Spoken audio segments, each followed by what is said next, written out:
Bonjour tout le monde, il est 9h du matin en Californie, et il est 18h à Paris. Alors exceptionnellement, je ne suis pas à Los Angeles, je suis à Berkeley, à l'université de Berkeley. Voilà, je vais vous montrer un petit peu ce que c'est que l'université de Berkeley. Et je suis à une conférence spéciale sur... voilà, et il pleut énorme, il pleut des cordes. Mais on a de la chance d'être avec Thierry qui est à Paris. Et il pleut à Paris? Non, il fait super beau, il fait 27 degrés. C'est l'été. Ah, ici, il doit faire 3 ou 4 degrés, j'avais les mains glacées. Oh là là, bah oui, ça change. Alors, dans la conférence, il y a à peu près 4000 personnes, entre 4000 et 5000 personnes.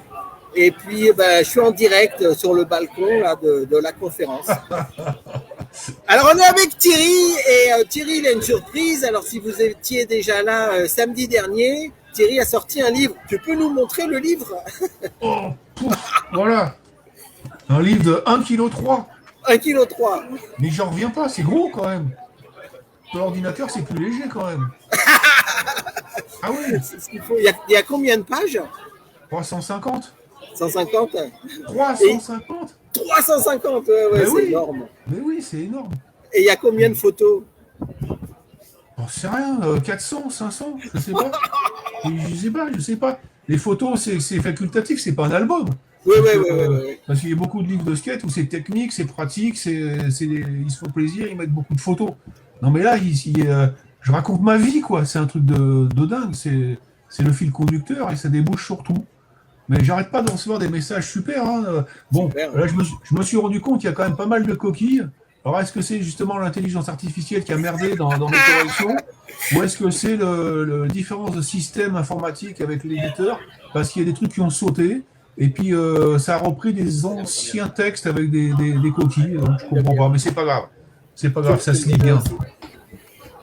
Je vais marcher et je te dis où je vais. Ok. Je peux m'acheter un sweater? Oui, vas-y. Est-ce que je vais venir avec toi, ok? Ok, alors je vais juste à... Oui. Reviens dans une demi-heure. Tu peux pas venir là-bas. Je sais pas où c'est. Ok, envoie-moi l'adresse. Oh là, il faut faire 10 choses en même temps. Donc, t'es obligé de jongler, là. Oui, c'est sûr. Hein. Entre le fils, la pluie, la foule. Le froid. Le froid. Je te dis, le prochain coup, il fera beau, tu te mets sur la plage. Là, ouais. Je vais mettre en maillot de bain. Surtout pas. Je vais faire comme disait Joe Moraes pour aller faire le joli cœur sur la plage. Ouais. Sur la grande plage. Ah ben là, tu iras à Huntington Beach ou je sais pas, mais voilà. Me faire un petit peu rêver. Alors, donc c'est la 2e édition. C'est la 2e fois qu'on fait cette... comment ça s'appelle ça? Une émission ou un podcast? Comment on dit ça en français? Oh, on dit podcast, c'est vrai que c'est à la mode, mais c'est à la mode. C'est plutôt un live. C'est live. Un direct live, voilà, spécial skateboard.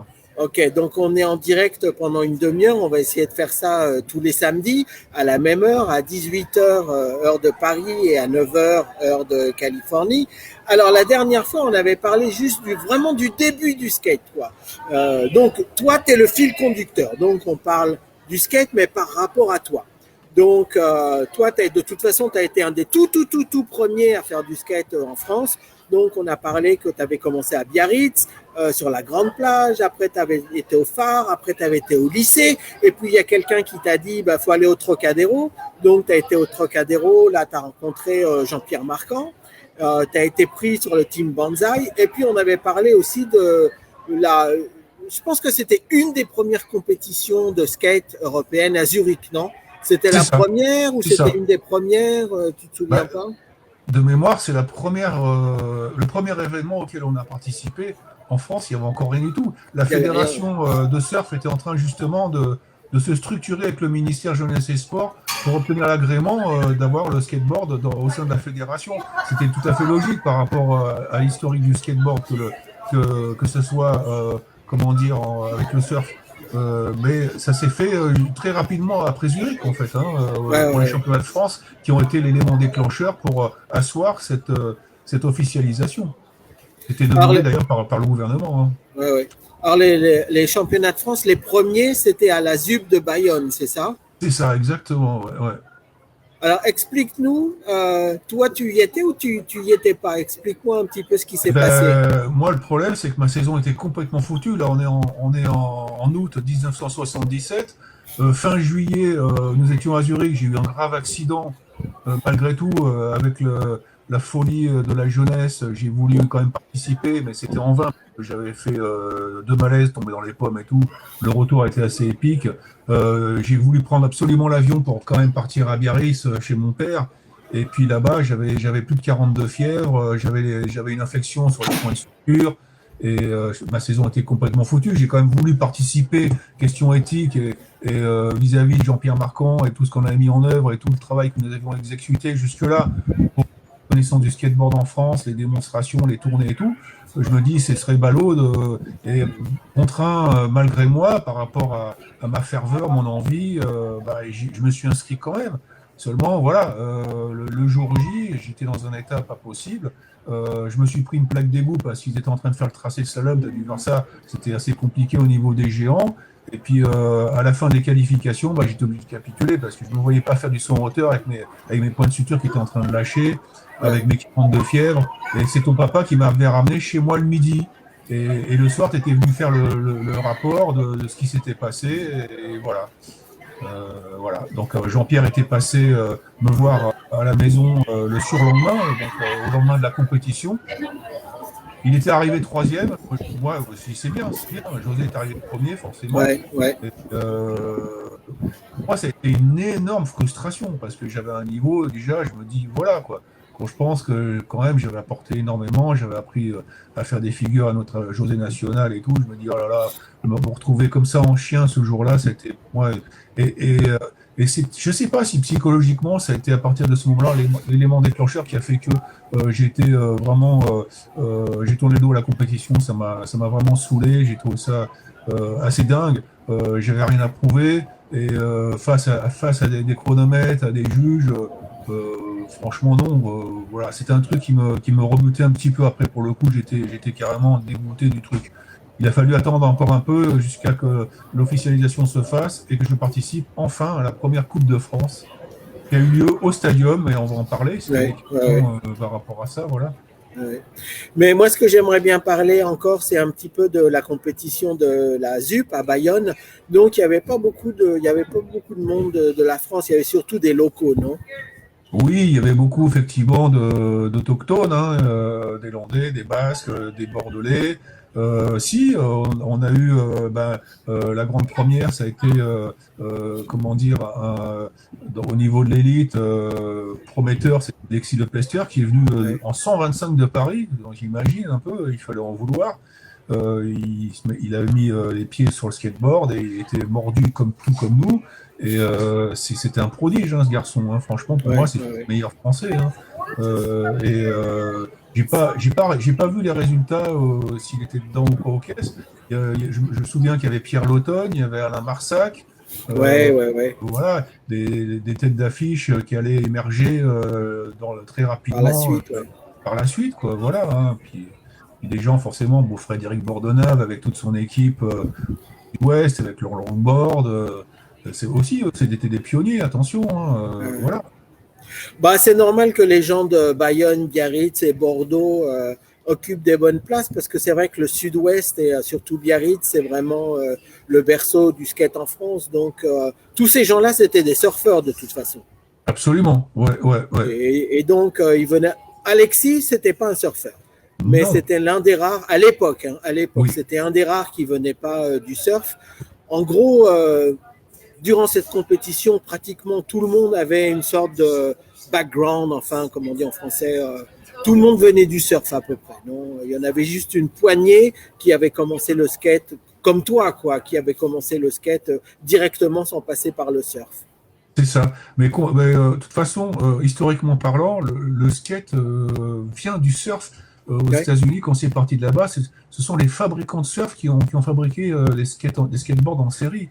Après, quand l'urethane est arrivé, ils ont continué. Je pense que j'en discutais avec Brad Logan, ça a été la première firme à s'être détachée du surf et à produire uniquement des skateboards, les Logan Air. Et alors qu'en France, c'était différent, c'était plus hétéroclite. Il y avait bien évidemment l'industrie du surf avec Barland, hein, qui a été un des pionniers aussi sur la côte basque, hein, les premiers roll surf kamikazes de Osgore. Et puis il y a eu les premiers roll surf de chez Midon, du patin à roulette, hein, ici du patinage à roulette, donc urbain. C'était du patin à roulette, ouais. Et puis il y avait les surf jacks, en l'occurrence, issus de magasins de jouets. Mais très vite, la trilogie a été bouclée parce que les industriels qui se sont penchés en France n'étaient pas tous du surf. C'était un tiers à chaque fois. Il y avait les industriels urbains de la ville, et de la montagne et de la mer. Donc ça faisait une trilogie, quoi, en fait. Hein, par rapport aux États-Unis, c'était vraiment particulier, quoi. Donc il y avait effectivement des vrais skateurs non issus du surf. Il y avait des vrais skateurs issus de l'industrie du ski. Ouais. Et des skateurs de la ville, quoi, tout simplement, quoi. Voilà. Et d'ailleurs, maintenant que tu parles du ski, quand on a fait la compétition à Zurich et celle de Bayonne, il y a quelque chose qui, moi, m'avait un petit peu choqué. Mais ça vient du ski. On ne pouvait pas faire de repérage sur la pente, donc on ne pouvait pas utiliser la pente. Et c'est quelque chose qui m'a toujours choqué parce que dans le ski, on comprend qu'on ne puisse pas utiliser le parcours du slalom parce que c'est de la neige. Et à chaque fois qu'on va sur la neige, on abîme la neige, quoi. À chaque fois qu'on fait un virage, on enlève un petit peu de neige, quoi. Mais en ce qui concerne le bitume ou le béton, il n'y a aucun inconvénient si on commence à faire du skate un petit peu sur la pente parce que toutes les pentes sont différentes, quoi, tu vois. Et je me souviens qu'à Bayonne, ils nous ont vraiment complètement interdit de descendre sur la... Et à Zurich aussi, hein, ils nous ont complètement interdit de descendre sur la pente et de faire des essais. À Zurich, je ne sais pas si tu te souviens, mais ils nous ont dit au moins une dizaine de fois qu'ils allaient nous disqualifier parce qu'on voulait essayer, quoi, tu vois. Oui, c'est vrai, c'est vrai. Mais c'est ça le problème, c'est que le skateboard, comme c'était vraiment, quand l'urethane est arrivé, ça a été la grosse explosion, mais il fallait tout de suite encadrer, gérer, trouver des règlements, et en France, c'était ça, c'était des règlements issus du ski, pour tout ce qui était slalom, descente, géant, parallèle et spécial, et puis le chronomètre, bien évidemment, donc avec les portillons, comme pour le ski. Pour la figure libre, c'était des règlements issus du patinage artistique. Il fallait prendre sur de l'existant pour copier, caler, se rapprocher au mieux, essayer de structurer dans les meilleures conditions possibles la pratique qui était en train d'exploser, de se diversifier. Et pareil, les sauts en hauteur, sauts en longueur, le saut en longueur a été vite abandonné parce que c'était un petit peu dangereux, mais ils sont restés sur le saut en hauteur, c'était issu des règlements de l'athlétisme. Voilà, quoi. Bon, et dans le même temps, aux États-Unis, ils pratiquaient aussi ces disciplines-là. Et je ne sais pas quelles étaient les typologies de règlement. C'était un peu disparate, mais c'est vrai que les Suisses, eux, ils avaient des portes à 2,50 m avec des longboards, que nous, on était avec des planches courtes. Et la norme actuelle, internationale, c'est des portes à 2,50 m. Il aura fallu un petit peu de recul. Et à l'époque, justement, ce recul, on ne l'avait pas. Non, on n'avait rien. Modèle, donc il fallait faire avec les bons vouloirs des organisateurs et de l'air du temps, de ce qui se faisait. Alors nous, on était sponsorisé par Banzai. Et moi, je me souviens qu'à un moment donné, dans la fédération, c'est la même chose. Ils nous ont dit que nous, on était professionnels ou semi-professionnels et que les compétitions, c'était uniquement pour les amateurs. Tu te souviens de ça ou pas? Absolument, oui. Il fallait vraiment absolument être amateur. Parce que professionnel, c'était déjà passé un cap supérieur. Mais ils ont quand même un petit peu vendu la peau de l'ours, n'est-ce pas, mon cher ours, avant de l'avoir tué. Parce que aux États-Unis, il y avait des circuits professionnels. Ils étaient tous sponsorisés, ils avaient des cachets monstrueux en dollars. Voilà, les gars, ils avaient des vannes qui leur étaient payées, ils avaient tout ce qu'il fallait. On était loin du système américain. Mais bon, déjà, faire le parallèle avec les USA, je trouve que c'était un petit peu précoce dans notre milieu, quoi. Où est-ce qu'il y avait des professionnels? Moi, je ne peux pas dire que j'étais professionnel, j'étais salarié chez Banzai. Ouais. Évidemment, je suis payé pour faire du skate, mais quand je faisais pas skate, et je faisais le monteur, le testeur, le pilote d'essai, celui qui améliorait le matériel, qui faisait évoluer. Pareil dans le sillage des Américains, parce que ce sont les pratiquants eux-mêmes qui ont fait évoluer le matériel, il faut jamais l'oublier, ça. C'est pas les fabricants qui ont décidé, les non-skateurs, qui ont décidé de mettre telle ou telle chose, de faire évoluer tel shape de planche, d'avoir tel modèle de roue. Ce sont plutôt les pratiquants qui ont dit, oh, ça, ce serait mieux comme ça, et c'est comme ça que les choses ont évolué, et même après, techniquement, au niveau de la pratique, quand les figures sont arrivées, il fallait diversifier, il fallait adapter le matériel. Donc ça, ce sont les pratiquants. Donc les teams avaient entièrement toute légitimité dans la pratique du skateboard en France à ses débuts, même encore aujourd'hui, de toute façon, c'est évident. Et puis aujourd'hui, c'est standardisé quasiment à 100%. Hein. Il n'y a plus comme dans le temps où on avait besoin chacun de 5, 6, voire 10 planches différentes. Voilà. Regarde, moi, ça fait 20 ans que j'habite aux États-Unis et donc j'étais dans le milieu du skate ici aux États-Unis et il y a une différence énorme, fondamentale entre l'Europe, la France ou les États-Unis. C'est qu'en fait, ici, tout est professionnel. C'est-à-dire que il n'y a pas de fédération qui est payée par l'État ou par le gouvernement fédéral. Tout ce qui se fait, c'est payé par des professionnels. Toutes les compétitions locales, tout ça, c'est payé localement par des fabricants qui sponsorisent les événements. Et donc ça a été la première chose qui m'a interpellé ici, c'est qu'en France, pour faire quelque chose, on a besoin de l'État qui donne de l'argent à une fédération et c'est la fédération qui fait tout le boulot. Et ici, aux États-Unis, c'est le contraire. C'est exactement ce que tu viens de dire, quoi. C'est les pratiquants qui décident de se prendre eux-mêmes en compte et qui décident d'aller voir des fabricants qui sont eux-mêmes pratiquants, puisque pratiquement tous les fabricants sont pratiquants de skate, quoi. Et donc, c'est eux qui décident que faire, comment faire, quelles sont les règles, etc., etc. Et donc, c'est beaucoup plus adapté à la pratique du sport parce que c'est des gens qui pratiquent, qui font les règles. Alors qu'en France, c'est pas forcément, ou à l'époque, c'est pas forcément des gens qui pratiquaient qui faisaient leurs règles, quoi. Ouais, mais en France, c'est le système qui est comme ça. Hein. Comme tu dis, hein, ministère, fédération, club, municipalité. Et au bout du bout, c'est le pratiquant. Hein. On est vraiment en bout de chaîne. Mais aux États-Unis, c'est l'inverse. C'est le pratiquant qui fait monter la sauce pour avoir les financements. Les royalties, les sponsors pour créer des événements, des circuits, voilà. Hein. Et puis les vrais pros qui représentent une marque, ils ont des contrats.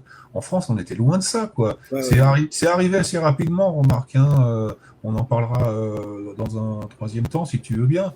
Mais c'était loin des cachets faramineux qu'on voyait en 78 quand on avait des teams américains qui venaient soi-disant nous apprendre la vie en France. Ils étaient un petit peu scotchés. Là, moi, j'ai quelques anecdotes à ce sujet-là. On en reparlera, oui. Oui, moi, je me souviens que quand Stassi Peralta est venu avec... c'était vraiment toute une histoire. Tu l'avais vu, Stassi Peralta, comment ça s'appelle quand il est venu à Paris, non? Mais bien sûr, bien sûr. Et là, j'ai une superbe anecdote pour ceux qui nous écoutent. Je l'ai mis dans mon livre.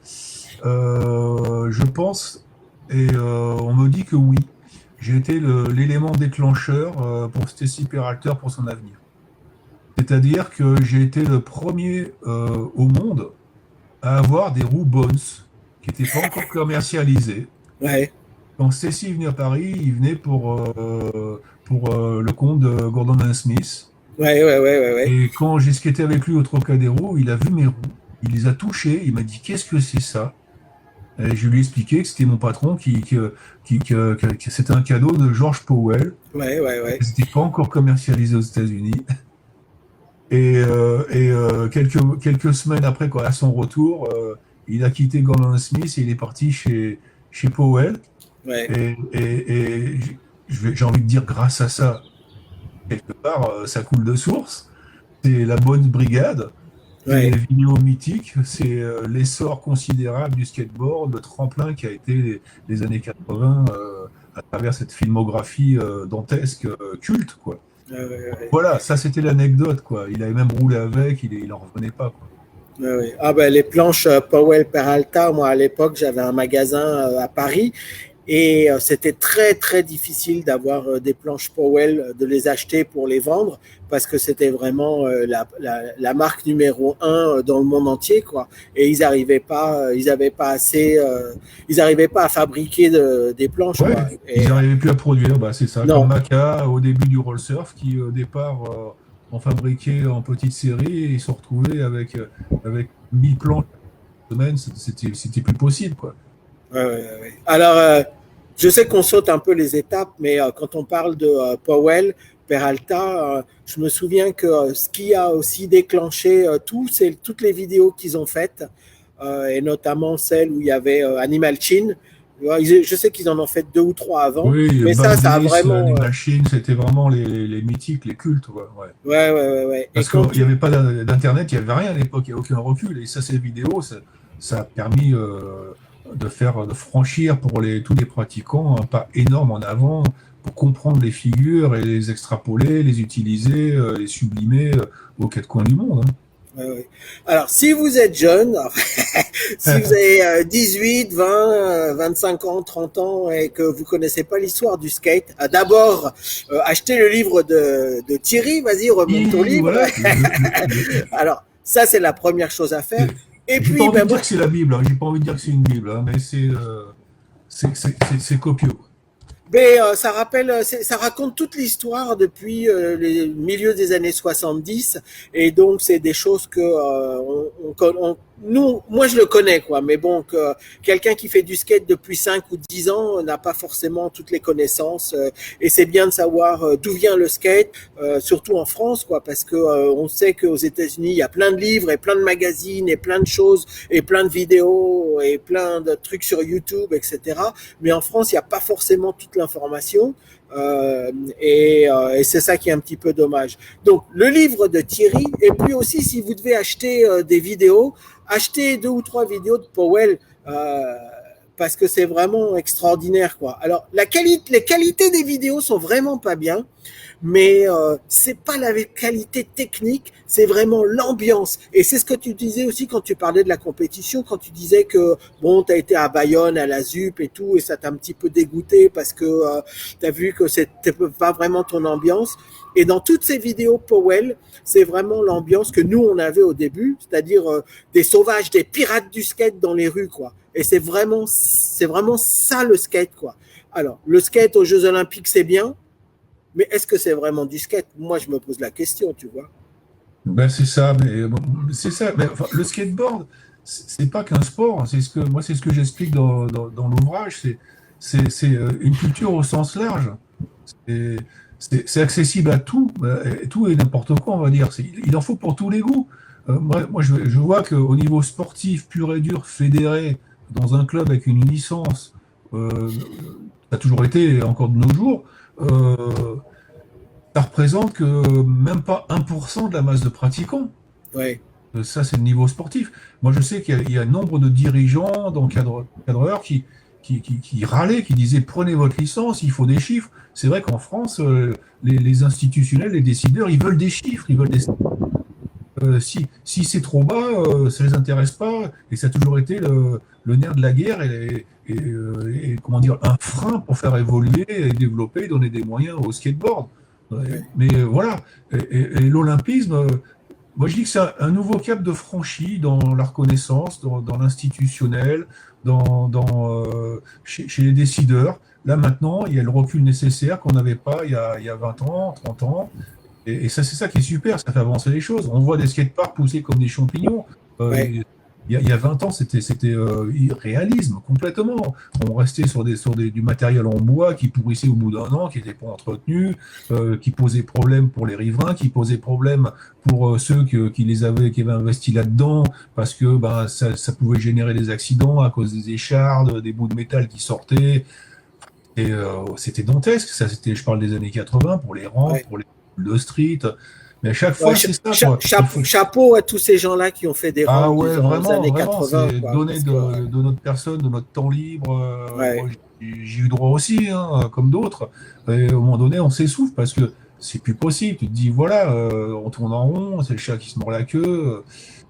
c'est compliqué de défendre le bout de gras en arrivant face à des décideurs, leur dire vous êtes combien? Ah oui, On est voilà 10. quoi. Alors que euh, le problème, ils s'en rendent bien compte. Dans la rue, il y avait 1000 fois plus de pratiquants. Ouais. Je ne sais pas à peu près combien on est aujourd'hui, mais si je dis 2 à 3 millions, peut-être loin du compte, mais je pense que c'est intéressant d'avoir tous ces chiffres-là, mais je pense qu'on est dans le vrai là, hein, parce qu'avec le phénomène JO, ça a propulsé, passer, comment dire, une étape supérieure dans la reconnaissance, hein. Pour preuve, on a notre champion du monde qui est au musée. Là, c'est carrément bien fou, quoi. Je veux dire, jamais on n'aurait pensé à des trucs comme ça à l'époque, quoi. Ouais. Toujours été un combat tous les jours, hein. Alors, il y a les pratiquants, mais il y a aussi les parents de pratiquants qui ont voulu défendre leurs enfants dans ce sport-là. C'est ça comme un sport. Mais moi, je considère ça aussi comme un loisir, comme un moyen de transport. Pour des gamins, des tout petits, ils font ça assis, à genoux. C'est l'éveil des sens. Et puis, c'est un outil, comment dire, c'est aussi un art, la pratique, parce que c'est en constante évolution. C'est très artistique. Les dérivés, les enchaînements sublimés, des séries de tricks innover sur des nouvelles figures, des nouvelles techniques. Moi, je dis que le skater, c'est un artiste au sens large. Et ça rejoint aussi la pratique, puisque dans les années 80, au début des années 80, le skateboard est devenu un support de communication avec tous les designs qu'il y a eu sous les planches. Et là, Artistique. Ah ouais, complètement. Il y a des collectors, il y a des séries incroyables. Dans les on voit ça. Bon, ça touche aussi les graffeurs, les taggeurs, les dessinateurs, les artistes, les peintres. C'est aussi touché énormément tout ce qui était la wear, la mode vestimentaire, la rue, les chaussures. On a eu droit à baggy, on a eu droit la mode, elle suit le mouvement, c'est culte, quoi. Tous les supports de publicité utilisent le skateboard comme une image très très forte, parlante, dextérité, pas de pollution. Comment dire, précision, que ce soit des marques automobiles ou n'importe quoi, transmission pour le déplacement, et j'en passe. C'est énorme. Le skateboard, c'est un tout. C'est une grande culture. Et puis c'est aussi une grande famille, hein, que ce soit les derniers pratiquants et les anciens comme nous, on fait tous partie de la même famille, et chacun a apporté une pierre à son édifice et a fait progresser et avancer, que ce soit pratique ou carrément l'image du skateboard avec les moyens de... Alors, ça coupe un peu la transmission. Je ne sais pas si c'est moi ou si c'est toi ou si vous nous entendez bien sur Internet. Vas-y Thierry, dis-moi quelque chose pour voir si je t'entends bien. Ah oui, je t'entends bien. Moi, je t'entends très bien. Ouais, je t'entends très bien. Je vois que Jean-Pierre Champion et Gabi, nos deux anciens dirigeants illustres, je pense que c'est un duo, vraiment eux, qui ont apporté énormément, qui ont fait d'énormes sacrifices et qui ont tenu le plus longtemps la scène, comment dire, organisationnelle, question fédérale, voulue par le système à nous français, hein, ministère, comme j'ai expliqué, club et fédération. Et puis quand même pas mal de choses, parce qu'entre les pseudo-fédérations, chacun voulait créer son propre clocher, avait ses convictions, il y a toujours des opposants, mais c'est comme en politique tout simplement, hein. C'est typiquement français, il y a les pour, il y a les contre, il y a les contents, il y a les râleurs, mais vraiment, beaucoup, hein. C'est vrai que moi j'étais plus dans la scène, j'étais plus dans le circuit, mais j'ai toujours pratiqué, même dans l'ombre, isolément, mais je suivais à travers les magazines, je suivais à travers les informations que j'avais au téléphone avec des amis, ceux qui avaient gardé le contact physique sur le terrain. J'avoue que c'est quand même big up, quoi. Respect énorme. Bah, moi, je me souviens qu'avec Jean-Pierre Champion, bonjour Jean-Pierre, comment ça va? Pendant les années 80, quand le skate s'était complètement cassé la gueule, complètement, quoi, il n'y avait plus rien. Et lui, il était là encore. Il était dirigeant d'un club et il nous emmenait sur des compétitions. Je crois qu'on avait été à Strasbourg, on avait été à plusieurs endroits et c'était vraiment difficile et c'était un peu déprimant parce qu'il y avait plus rien, quoi. Et on sentait que, enfin moi pour ma part, qui avait connu tout cet engouement énorme dans la fin des années 70 pour le skate, voir que chaque compétition, il y avait une quinzaine, une vingtaine de personnes, c'était triste à voir, mais c'était bien parce qu'il fallait continuer. Et ce sont des gens comme ça qui nous ont poussés à continuer et qui ont été là quand le skate n'était plus là, quand le skate s'est cassé complètement, quand il y avait presque plus rien. Et eux, ils ont été encore là pour continuer la mémoire et la flamme du skate. Et ça a marché par étapes, quoi. Ça s'est arrêté au milieu des années 80. Et puis petit à petit, tout doucement, ça a commencé à regagner un petit peu, quoi. Ben oui, c'est sûr. Donc merci à tous les deux et merci ouais, à tous ceux qui étaient là dans les années 80 quand le skate s'est complètement arrêté, quoi. Enfin, pas complètement, parce que c'est comme Astérix, quoi. Il restait quelques personnes qui y croyaient. Des irréductibles, c'est vrai. Ouais, exactement. Mais le problème c'était pas évident parce que le problème ne résidait pas forcément dans le fait d'accompagner, d'être mordieux, d'aider les jeunes, mais c'était de pouvoir les fédérer, de les rassembler. Parce qu'il n'y avait pas d'Internet, il n'y avait rien, il faut pas l'oublier, ça. Et des pratiquants isolés dans leur petit village ou dans leur coin, dans leur quartier, il n'y avait plus aucun support de presse, il n'y avait plus d'informations, il n'y avait plus de magasins. Comment voulez-vous que les lieux de sociologie, on va dire, où on se rencontrait, on pouvait échanger, c'était aussi les shops, parce que là, on avait de l'information, on voyait du matériel nouveau arriver. Ça, c'était des lieux de sociabilisation. Mais les endroits où il n'y en avait plus, c'était la cata, effectivement, comme tu dis si bien.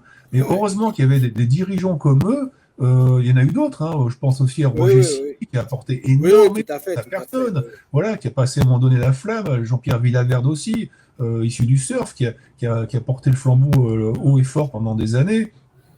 Mais à un moment donné, voilà, moi je sais que perso, j'ai beaucoup négligé ma vie personnelle, privée, pour le skate, pour aider justement, pour organiser, pour fédérer, pour continuer à porter la flamme. Bon, on a tous, comme je dis, ce qui arrive aujourd'hui, c'est un retour juste des choses, c'est une satisfaction, c'est une sorte de grand remerciement. Moi, je ne suis pas à attendre spécialement, tout comme eux, des remerciements ou un totem ou que sais-je, un monument ou quoi au caisse, hein, ni besoin de reconnaissance ou quoi que ce soit. On a apporté, en fonction du temps et des années et des moments qu'on vivait à ce moment-là, notre pierre et on a contribué au développement de la pratique et à la maintenance du skateboard dans notre pays, quoi. Oui. Mais tu vois ce que tu dis sur les skate shops, par exemple, à l'époque où il n'y en avait plus. Moi, je sais que quand j'avais mon skate shop et à l'époque où il y avait toutes les vidéos Powell, et je sais qu'aux États-Unis, c'était vraiment la mode, quoi. Donc, il y avait très peu de skate shops, mais il y avait toutes les vidéos. Et donc, en général, les skateurs, c'est des gens qui n'ont pas beaucoup d'argent, quoi. Donc, c'est des vidéos qui se sont vendues à des millions d'exemplaires, quoi. Mais tout le monde ne pouvait pas acheter les vidéos. Et dans les skate shops, donc, il y avait des fauteuils, tu vois, et les skateurs venaient, s'asseyaient dans les fauteuils et regardaient les vidéos toute la journée, quoi. Et donc, ça, c'est ce que tu dis, que c'est ce qui manquait dans les années 80 parce qu'il y avait plus de communication. Et moi, quand j'avais mon magasin, on passait les vidéos, toutes les vidéos de skate en boucle, quoi, tu vois, toute la journée. Et les gens venaient, donc nous, on n'avait pas de fauteuil parce que j'ai pas pensé à avoir des fauteuils, quoi. Mais les gens, ils étaient là pendant 1 heure à regarder les vidéos de Powell et de H Street et etc., quoi, pour voir ce qui se passait, les nouveautés, les nouveaux trucs, tu vois. C'est vraiment quelque chose qui a manqué dans les années 80. Et d'où d'ailleurs, justement, une petite parenthèse à ce sujet-là, d'où l'émergence de fanzines. Ouais. Bon, c'est vrai que c'était fait avec les moyens du bord, par des skateurs principalement, hein. C'était pour pouvoir communiquer avec la bande. Mais ça sortait rarement du cadre du quartier ou de la ville ou du village, encore du support national qui rassemblait les troupes et qui informait au niveau national de ce qui se passait, de ce qui allait à venir, des calendriers, d'organisation, des compétitions, des marques, de l'évolution. Ça, c'est arrivé avec un petit train de retard, on va dire, dans les années 80. Il y a eu des publications qui ont repris tout doucement avec No Way, Anyway, Ouais. Decide. Mais ça a mis Très un bien certain fait, temps quand même. magnifique, no way, très très très bien fait, Ouais, voilà. très bonne qualité. Après, c'est le côté spectacle qui a quand même maintenu l'image positive de la pratique avec l'apanage de la grande rampe.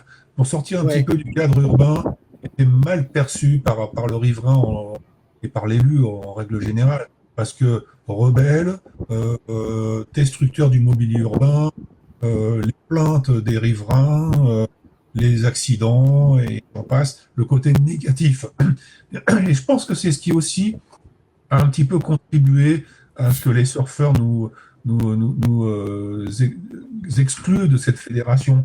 Parce qu'entre des pratiquants de vagues sur les plages et des jeunes rebelles, trasheurs des ouais. villes, là, ça collait plus vraiment à l'éthique des années 60, comment dire, à la source, à la base même de la pratique, quoi. Ouais, ouais. Pourtant, Ah ben, euh, voilà, on utilise ouais. les mêmes termes hein, au niveau le surf, on s'est inspiré du surf, le surf s'est inspiré du skateboard, au niveau des figures, par exemple. Hein, donc, ça a toujours été, hein, les spots, c'est la même chose, pareil. Mais on va revenir peut-être dans les années 70, mon cher Xavier, Oui, pour... oui, oui, oui, oui. Ben, malheureusement, là, ça fait plus de 30 minutes. Mais Ben bon, oui, je pense on a parlé de plein de choses différentes. De toute façon, on va on a être fait une là. bonne synthèse, là, oui, oui. Ouais, ouais, la semaine prochaine. Alors, c'est vrai qu'on saute un petit peu. Mais bon, c'est pas non plus, on n'est pas obligé de faire chronologique. Hein. On parle de ce qu'on a vécu et de ce qu'on pense et de ce qu'est le skate, etc. C'est des Alors, bons si, sujets, ouais. ouais, si, vas-y, montre encore ton livre parce que c'est vraiment ça qui est important pour que tous les gens qui nous écoutent savent que Oui, Joël, bah, il y a Joël tu es qui en nous direct, appelle. podcast avec Euh, Xavier sur Facebook. Bonjour Joël. Ouais, tiens, Xavier, c'est Joël. Bois bien Ouais, dessus. ouais. Dis-lui bonjour. Dis-lui que je le remercie de m'avoir accompagné à l'aéroport. T'as Il le sait, il le sait. entendu? Ouais, il va bien. Je te rappelle dans 2 minutes, mon cher Joël. À toutes. Ah bah, Bon, je te laisse. un skater de la première génération, je n'allais Ah, pas lui tout à raccrocher fait. au Ouais, ouais, nez. Et puis en ouais. plus, il t'a accueilli, il a été sympa avec Ah nous, ouais, ouais, on a ouais, fait un ouais, truc ouais. super. On reviendra là-dessus d'ailleurs, c'est Ouais, extraordinaire ouais, cette ouais, non, mais vague. c'est pour ça que on peut pas tout raconter en une Non, demi-heure, non, quoi. On non, est non, non. obligé de faire Mais plusieurs moi étapes. je propose que la prochaine fois, on parle vraiment de l'affranchissement du skate, du plat et du slalom pour que le skate commence à gravir les hauteurs.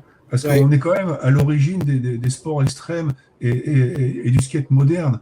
On a quand même créé des choses comme les bases du ollie qui n'en étaient pas encore ça, mais quand on montait les trottoirs à toute vitesse de face, tout ça, il y a plein de choses qu'il faut. Il y a des liens qui sont créés, des choses qui sont faites et qui ont créé la pratique moderne. Ça, je pense qu'il faut revenir là-dessus. Donc, c'est les balbutiements, toutes les bases ont été jetées en 1978, quoi.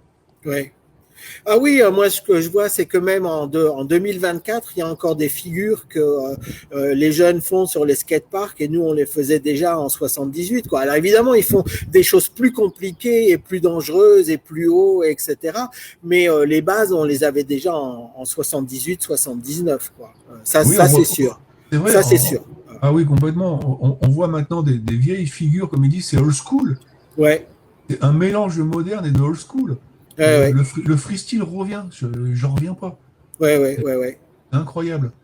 Ah oui, moi j'ai vu des vidéos de petits jeunes, 10, 12, 14 ans, qui font des trucs incroyables, quoi. Rodney Mullen, je sais il est pas dans sa tombe, mais il doit se réveiller en disant, mais qu'est-ce qui se passe là, tu vois, parce qu'il y a des trucs C'est ça. Ouais. incroyables. Mais tu vois, la différence aussi, c'est que nous, quand je dis nous, c'est tout le monde dans le monde entier, quoi. On a été obligé de créer toutes ces choses-là.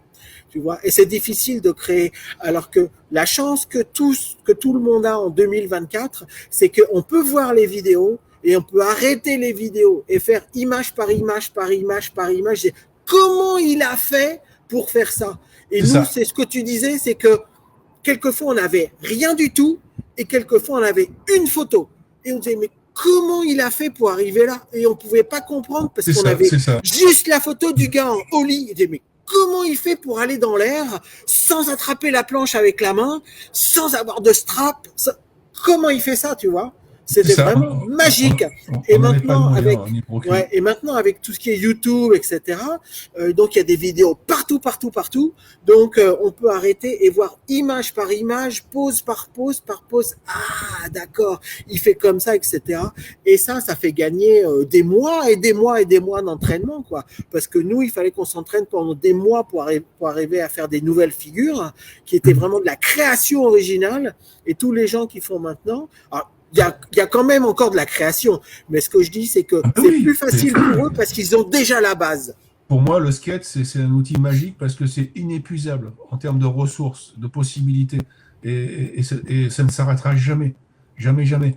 Déjà, on pensait déjà à des choses, on imaginait des choses à l'époque, on n'avait aucun recul, aucune référence, rien. Et on faisait, ça passait ou ça cassait, on se faisait mal pour inventer. Mais une fois qu'on l'avait rentré, je parlerai la prochaine fois de la programmation du corps et comment sublimer nos enchaînements et comment ça fait qu'aujourd'hui, voilà, grâce à ça, il y a telle ou telle pratique qui s'est créée. On fera ces liens, ces différences. Pareil sur l'opposite, il y a un tas de choses que, voilà, c'était vraiment les balbutiements, mais oui, bon, je vais pas refaire le remake de l'Arme Fatale parce que les séquelles, j'en ai aussi. Hein, voilà. Mais voilà, on parlera de tout ça, tranquillo. Voilà. En tout cas, merci à tous ceux qui ont prêté leurs oreilles, leurs yeux pour nous voir.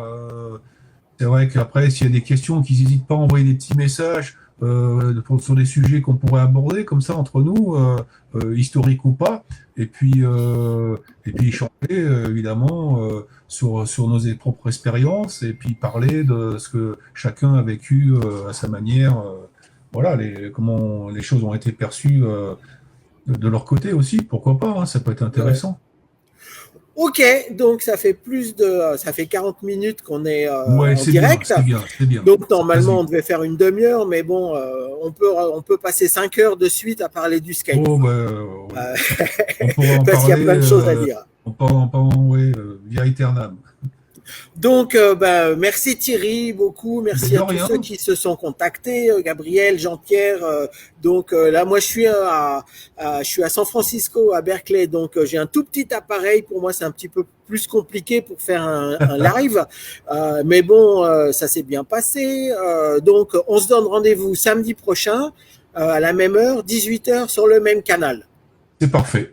Ok, et tout le monde peut nous regarder en différé tout le reste de la semaine. Voilà, j'ai hâte que tu nous mettes le lien sur ton mur et qu'on puisse le partager. Ok, merci beaucoup Thierry et bonne fin de journée, bon week-end et on se retrouve samedi prochain et bonjour à tout le monde en France. Super, toi aussi, bonjour à ta petite famille et puis mes encouragements à ton fiston et puis bon courage pour ta journée. À bientôt Xavier. Merci, au revoir Thierry. Au revoir.